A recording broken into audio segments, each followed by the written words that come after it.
My name is Bakhtir Shah. I'm associated with this company called Folio 3. We do a lot of work in the agriculture industry, and this is part of our series for AgTech Talk, in relation to getting to know thought leaders, industry insights, and the challenges which are coming in the 2025 within the agriculture industry, in the farming industry. So this is from that end.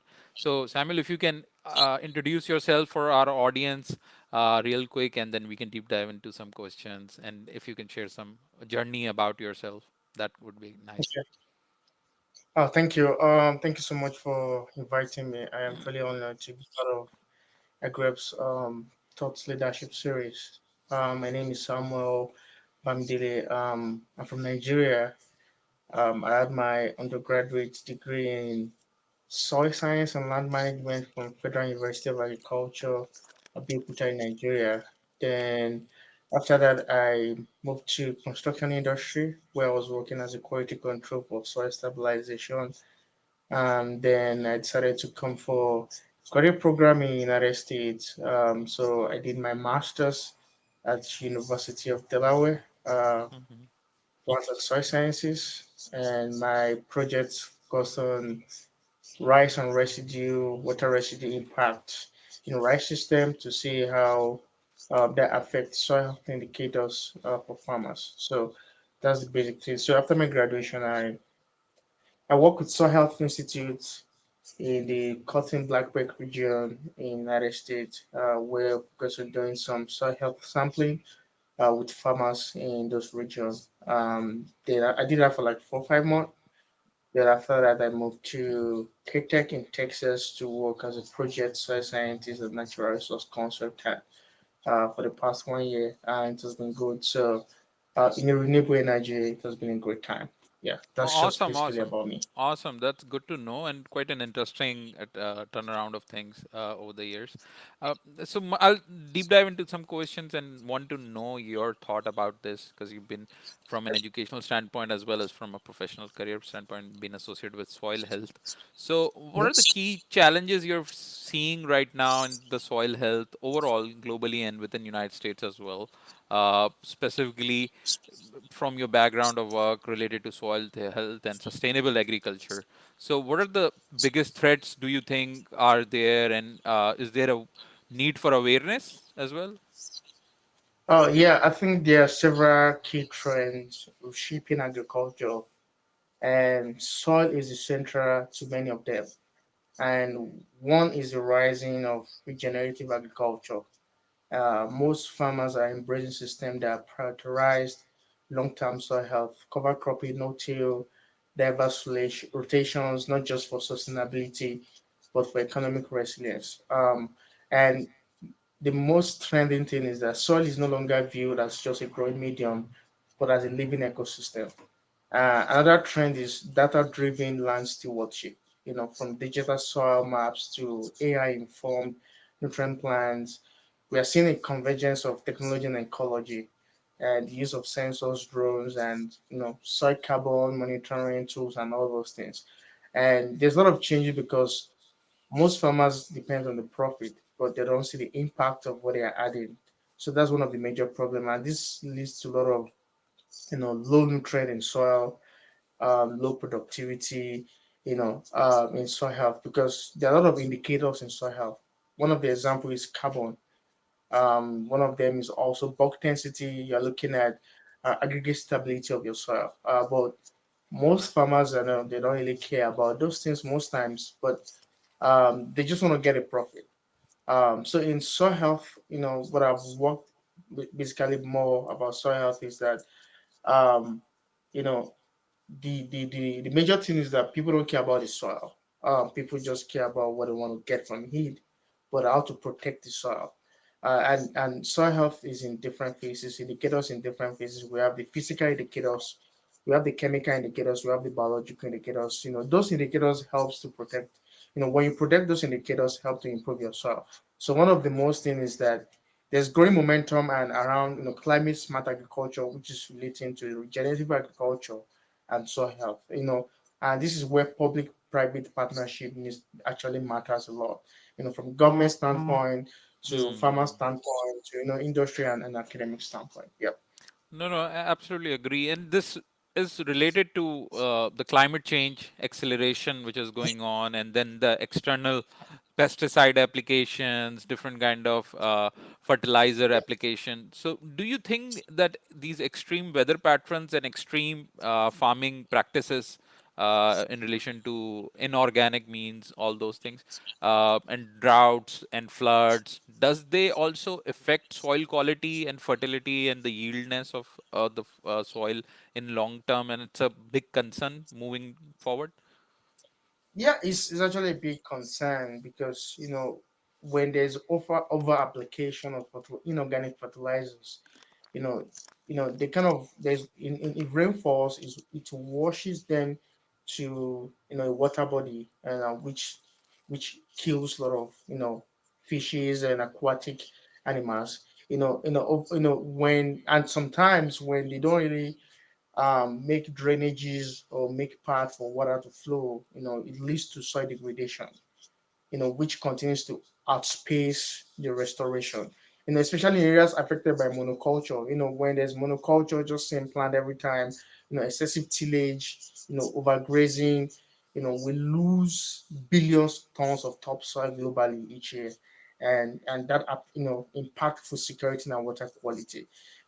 So most importantly is that overgrazing, over application of fertilizer, kills many, biotic, plant, animals and all those things. So, I think the over application also leads to um, climate change, because when you apply too much fertilizer, that release more CO2, more methane gas into the atmosphere, increasing globalization and every climate change. So, farmer needs to be aware of what they apply, the impact of what they do on soil itself. That will actually help the agricultural industry to improve, because Okay, and we everybody's interested in climate. Climate is changing over time, so we need to be aware of what we are putting in the soil and everything. Yep. absolutely. And is this directly related to the global food production? Because at the end of the day, food is the main outcome of any kind of farming or agriculture practices, right? So, from a global food production, the degradation of soil, will it impact and will it cause any kind of scarcity of food in following days? Yeah, when there's soil degradation, that outspace lands for farming. Where there's too much degradation in the land, there's no way you can easily say you want to plant, because first thing you need to do is you have to restore the land back to its, trying to restore the soil back to its natural position, which take longer time. Before you do that, there's no space to plant, and that will impact global food. There will not be production. There's a lot of degradation of the soil, so it takes time for them to restore. So during the restoration, there might be food shortage, right? So that also, so farmers just need to be aware of the impact of what they are doing. Have erosion control in farm. Like now, working in renewable energy, when we go to the client, they lay solar panel, they want to plant Mm, some grasses, they don't do erosion control, most of them, and those erosion control, like fiber roll or AWA tools, if they don't do that, it's gonna take away the topsoil and even spoil the vegetation, reduce the stabilization of the vegetation. So that will impact global food security. It can also lead to, like I said, water quality. When you over apply fertilizer, it washes down into the aquatic area, and those things kills the animals there and reduce food shortage, and also affect a lot of diseases come out of it. Like in rice system now, if you don't take care of the rice system, it leads to baby syndrome, different kind of you know diseases, food shortage in the globally. Yeah. okay, and Uh, this is also related to talking from sustainability point of view and environment point of view. The regenerative agriculture, that's also a buzzword and trendy aspect. So, how do you compare the regenerative agriculture to traditional farming in terms of yield, profitability, and obviously in future safety as well, right? Regenerative soil practices large scale adoption of that. So how does that play in the equation? So are you talking about the difference between traditional agriculture and regenerative?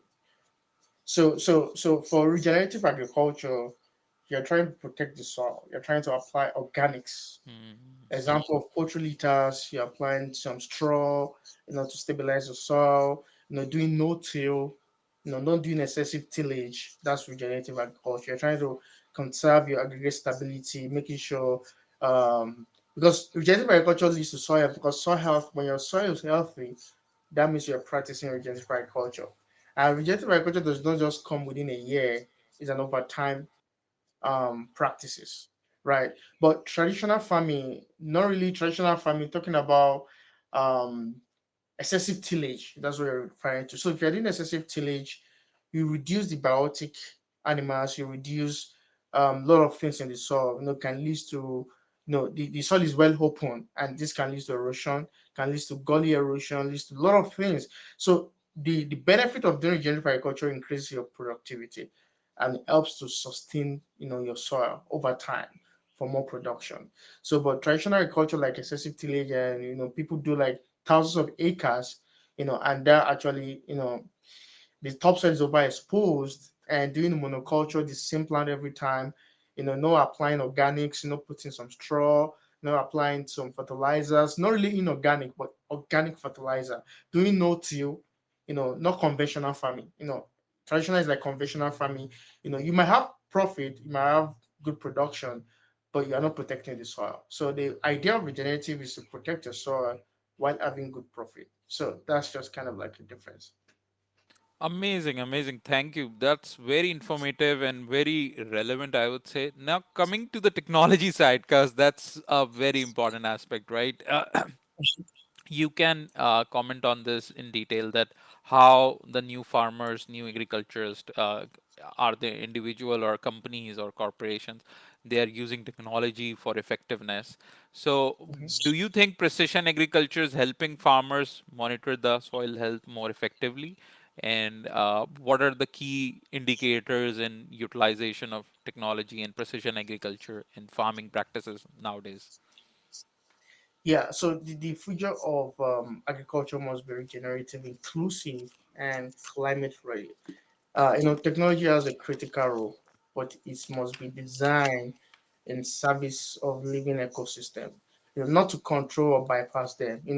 We need to, we need tools that help farmers monitor real time soil health, adapting planting strategies, and connect with local knowledge networks. But equally, we need policies and education to ensure these tools are usable and scalable. Most farmers, if you go to the core rural areas, they might not be interested in your technology. They just want to see what they just want to do the traditional way of doing it, but making it more friendly to them, user friendly. I think that's the most important thing. And having awareness workshop for them, you know, letting them understand why they need to do this to ease what they are doing, and also help them, do a scalable like a more production. So I think the technology is helping in many areas, but needs to get to the deep roots, like to the core areas, to help them develop more. I might not be able to comment more on technology, but the most important thing is that I see a future where every decision on farm considers soil as living, and where producers are rewarded. You know, when and making them accessible, making those technology you are using, making them accessible and friendly. You just have to be user friendly. You're talking to farmers that didn't go to school, bringing some technology to them. You have to make it more friendly. It can be different tools, showing them graphs, pictures, making them aware of what they need to know. That's the way to help them. I've worked with farmers where they don't want to hear what you say. They try to tell you, no, I'm gonna do it my way. I don't want to do your way. But you have to let them realize that the significance of why you're bringing technology to them. And I see technology is actually helping a lot in this day-to-day farming or regenerative agriculture. So That's what I can really comment about technology and No, how people. Yeah. totally agree. Totally agreed with that. That technology should be there to help people Hmm. make their life easier, not the other way around, right? Because change management is important, and trainings is important, awareness is important. Okay, now coming to a sub-segment of technology, and this is a very important aspect, which is taking the world by storm. It's called artificial intelligence, AI. So everything has to do something with the AI these days, machine learning, remote sensors, all those things, predictive modeling, and all those. So how much is it evolving in your opinion, the AI, and is it really helping scientists like yourself who are working on soil health and soil agriculture, and for individuals who are working in different parts within the agriculture industry? I'm talking from a high level point of view. Is it, and do you think it would make a very big difference in the future? Oh yeah, so it's gonna make a big difference in the future because honestly, um, we're in a world where we need information, and when information is at your right tip, it makes work easier for you. Most important thing is not really working and sweating, but working smartly. When you have access to information, makes your work easy. So I think AI is actually helping scientists, everyone, industry, academia, even farmers. They use AI to ask, oh, I have much. Oh, I did a test and I don't know how to explain it. AI can give an idea of what you need to know before seeing an expert. So AI is actually helping in day-to-day activities for someone like me. I do more of like use some AI information while I'm also using my critical knowledge to understand what I'm trying to do. So AI is actually helping in this day-to-day activities. So that's what I can say about that. Amazing, amazing. And do you think that global market and global economic problems, I'm not going into political debate in any way, but from a geoeconomic perspective, uh, will it be difficult for farmers and companies to make it sustainable, or is it something which government should advise on creating new policies and new rules that the sustainability factor should be included? I'm just going to take an example. EU has good policies when it comes to sustainability as compared to United States or Asia or Africa, right? So, do you think that's important in the future, that government should come and make sure that the policies are relevant to sustainability, environmental friendliness, carbon credits, all those things? Yeah, I think different countries, different continents have their own way of doing things, right? So in Africa, it might be different, which you said, to United States, to Asia. But I think uh, the most important thing is we know there's methane, there's CO2, there's all of these things going to the atmosphere. Most companies burn fossil fuel, and this is affecting the climate. But most companies or most countries does not agree with climate, that there's no climate change. But we all can see that changes every time over here, and I think government should have policies that support, you know, climate smart agriculture, regenerative agriculture, any kind of sustainability to help because when the environment is sustainable to live, that's when you can do any farming. When the environment is contaminated or is affected, there's no way you can do anything. So when government make policies to make sure the environment is sustainable, it helps the government, helps the people because the people is the government and the government is the people. So when you have policies that support sustainability, it helps the government and it helps the people as well. So it's very important. The policies needs to be there to help the community and what they are involved in. Indeed, indeed, indeed. Agreed. Okay, now coming to a bit of lighter side. So, if you Mhm, can share your journey, you've been in Nigeria, you've been in Delaware, you've been in Texas, mhm. you've interacted with companies, education, all those in three regions. How was the journey up till now? What were the challenges you faced? And this is just to give our audience your context, that what kind of a journey you have taken into account and what kind of knowledge you have possessed over circumnavigating all these regions, right? So if you can Yes. explain that in a bit to us, for our audience, that would be nice. Okay. So in Nigeria is, of course, is different than United States, because in Nigeria, in terms of farming, in terms of people use more organics, and it's very easy to kind of relate with people of your country, where because of your language, you were able to speak with them and let them know. Coming to United States or in Delaware, or working with companies or in school in academia is different, because one, culture is different, Mm. policies are different. So I have to really adapt to the culture and also adapt to the policies. You can't go against the government policy or a company policy or a school policy. So the journey was not that bad, but it was something that I had to adjust to their own policies and their views. But sometimes making sure my own view is, well expressed as well. I know working in soil health institute made me aware of working with farmers. I work with a lot of, like, more than 100 farmers, trying to gather their opinion about different things. So the journey was worth it. And to now, where I'm working with solar energy industries, makes it, also a different way of, like, knowing their own perspective about climate change, the policies, and every other thing. So, and I think that number one thing is the culture. Number two, the policies are different. So I was able to adjust and also make my, you know, view known to the companies I work with, or the school, or my advisor, or the current company I'm working with. Awesome, awesome. That makes a very interesting part. Uh, n- we're going into the later stage of our discussion. I wanted to get your opinion. That's the crux of the agri industry leader interviews series, right? That what challenges do you think are there in 2025 and 2026, in your opinion, for the whole industry, for the soil science, for the agriculture and farming globally, and also within United States specifically? What challenges do you think? And getting to know this from a thought leader like yourself, who's working in the academia and also in the professional side, that would be interesting for our audience.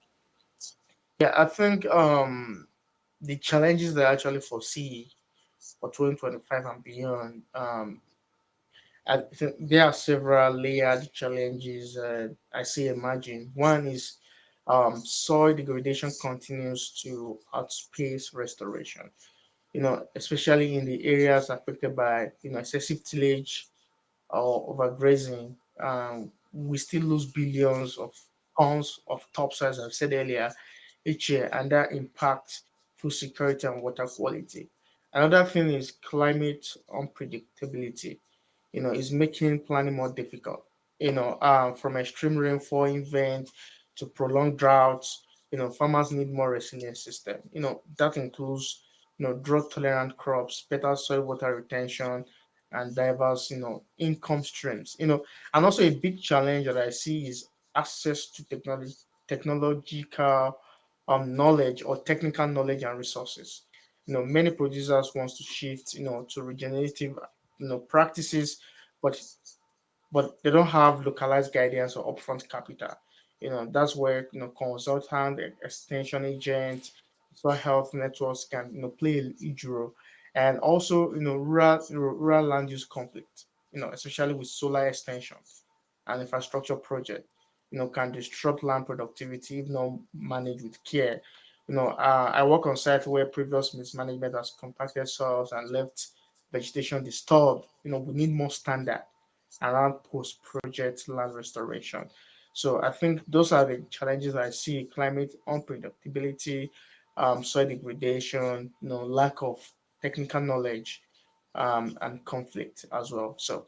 That's major challenges I Amazing, see. amazing, amazing. That's very well spoken, Samuel. Really appreciate it. And I Yeah. totally agree with all these four: the soil degradation versus restoration part, the climate unpredictability, climate awareness, access to technology and technical knowledge and resources, land use conflict, solar bits, and all those. Totally agreed on that. Really appreciate this thing. Do you have any questions for us before we conclude? It was a very insightful session. As a Yeah. next step, what we will do, the media team will share the recording and the blog with you as well before publishing it to get your review and get your approval. Once it's approved from your side, then we will publish a video of this and also a blog post, a written blog post as well. Okay. And would really like you to share this on social media as well. Yeah, yeah. I'm going to share it. I'm going to share it. I really appreciate It's been a pleasure talking to you. We at AgriERP, just to give you some context, we at AgriERP do software uh, within the agriculture industry. We've been working in different kind of softwares, but now we have a farming management solution which tie backs to the core ERP systems of a company, which talks to your financials, your supply chain, and then your farm operations, your crop planning, your harvesting, your yield, your different kind of forecasting, season planning, master planning, and integrates with different hardware technologies as well, right? Sensors, climate sensors, geographical imaging, satellite imagery, all those things. So it's a very comprehensive solution, a very integrated solution. We would love to share some information with you over the email so you can have a look at it. But it's been a pleasure talking to you and very insightful, I would say, to the least. Thank you so much. Yeah, I appreciate the time. Thank you. Any Yeah. last notes before we conclude, sir? Oh no, no, I'm okay. Yeah, that was a Perfect, good. perfect. Thank you so much. Thank you so much. Have a good day, sir. Thank you. Cheers. Bye.